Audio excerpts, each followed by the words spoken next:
ہر وہ چیز جو آپ کی عقل کو ڈھانپ دیتی ہے، ہر وہ چیز جو آپ کے دماغ کو ڈھانپ دیتی ہے، حضرت عائشہ رضی اللہ عنہا فرماتی ہیں وہ نشہ ہے، خمر، شراب، اس کی ممانعت کی گئی ہے۔ دیکھیں ہماری نمازوں کا کیا فائدہ، ہماری عبادات کا کیا فائدہ، ہمارے اعمال کا کیا فائدہ، کہ جب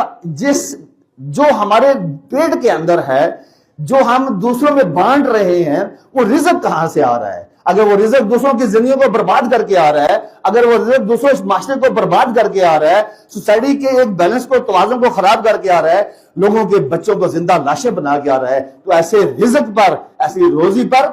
لعنت، بولو لعنت، اور ایسے انسان جو اس کی سرپرستی کرتا ہے اس پر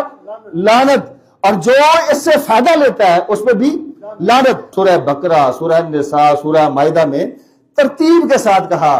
پہلے اس کی حوصلہ شکنی کی گئی، ڈسکریج کیا گیا منشیات نشے کو، پھر اس کو پروہیبٹ کیا گیا، اور آخر میں سزائیں مرتب کی گئیں۔ علی نصر عزیزی صاحب آپ جانتے ہیں، آپ خوش قسمت آپ کو ایک ایسا کمانڈر ملا ہے، وہ دن رات جو ہے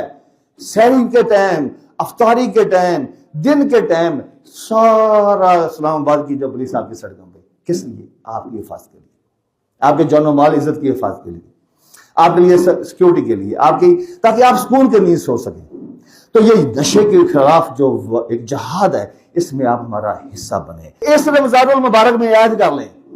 کہ جو منشیات کا کام کرتا ہے، جو نشے کا کام کرتا ہے، جو اس طرح کی حرام کاری کا کام کرتا ہے، جو ہمارے بچوں کو، ہماری نسل کو خراب کرنے کی بات کرتا ہے، کہ ان کو دین کے راستے سے دور کرنے کی بات کرتا ہے، اس سے سوشل بائیکاٹ کریں گے آپ لوگ۔ کمیونٹی اور پولیس نے ایک بڑے خوبصورت ٹرسٹ کے ساتھ چلنا ہے، اعتماد کے ساتھ چلنا ہے۔ آپ چلیں گے انشاءاللہ آپ کو نظر آئے گا ایک نیا پاکستان، ایک خوبصورت پاکستان، ایک پرامن پاکستان، نشے سے